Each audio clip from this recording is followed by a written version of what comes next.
Right from there, we move straight on to business news. Here's Jope Roberts. Jope? Thank you, Ijeoma. President Goodluck Jonathan has encouraged improved trade and economic relations between Nigeria and Canada. Over the last 3 years, the volume of annual bilateral trade between the two countries rose from about $600 million to over $2.7 billion.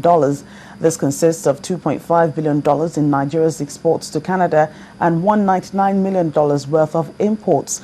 7 months ago, the two countries agreed to leverage on areas of competitive and comparative advantage to double the volume of trade to $6 billion by 2015.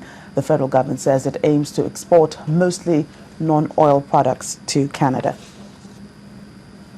Meanwhile, the country's infrastructure deficit remains a source of concern to many. The Securities and Exchange Commission, in partnership with the Ministry of National Planning, is working on a strategy in which the capital market can help address this problem. Their master plan is to ensure a coordinated approach to infrastructure developments to enhance the performance of the economy. Other currencies, the Naira firmed against the US dollar on both the interbank market and at the CBN's official window on Monday. It was buoyed by lenders holding on to local currency to meet the central bank's new cash reserve limits. Dollar sales by Shell and expectations of more greenback supply from the NNPC also helped support the Naira. The Naira closed at 159 Naira 65 kobo on the interbank market, firmer than the 162 Naira 20 kobo close on Friday. Traders say the Naira is expected to appreciate further this week. The bears have resurfaced at the Nigerian equities market as the all-share index pulled back by 0.2% to finish Monday's session at 38,350 points. Well, let's take a look at other figures as reported by Loretta Chiogo.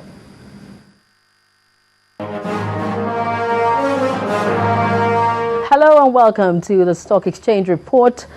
The bears resurfaced at the Nigerian equities market as the all-share index pulled back by 0.2% to finish Monday's session at 38,350.96 points. Now, Better Gas garnered the maximum 10% to lead Prestige Insurance, RT Briscoe, and 18 stocks, which recorded percentage increase. On the laggards list, 32 equities recorded losses, including Trans Express, Nemeth, Pharmadeco, and Dangote Cement. The banking subsector boosted by activity in the shares of UBA, Sterling Bank, and Transcorp, and they contributed to the total number of shares traded.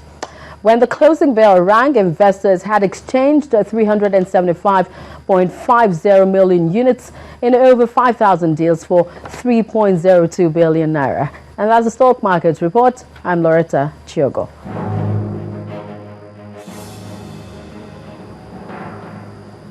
Finally, Vodafone is suing the Italian telecoms company Telecom Italia that it's claiming that it abused its dominant position in its home market.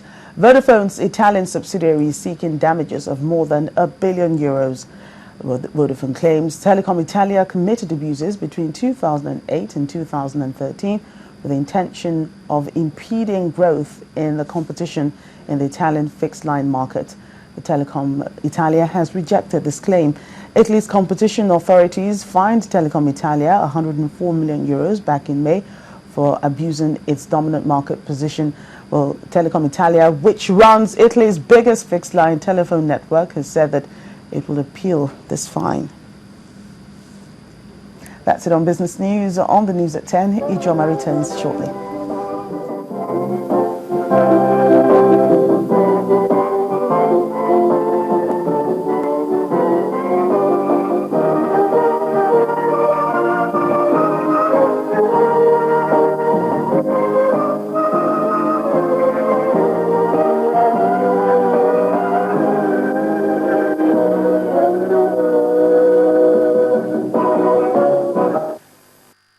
First Bank, truly the first. Next on the news at 10, Nigeria contingent departs for the World Championship in Moscow. That's on Sports News. Please join us again.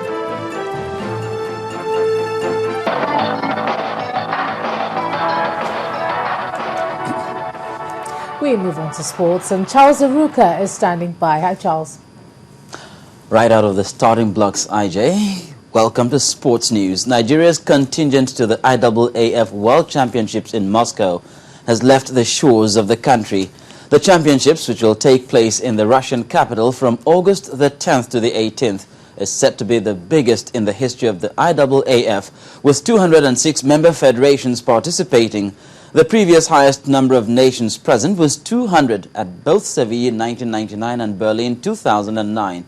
20 athletes are representing Nigeria with focus on areas of specialties like the men and women's sprints, the quarter mile and the relays.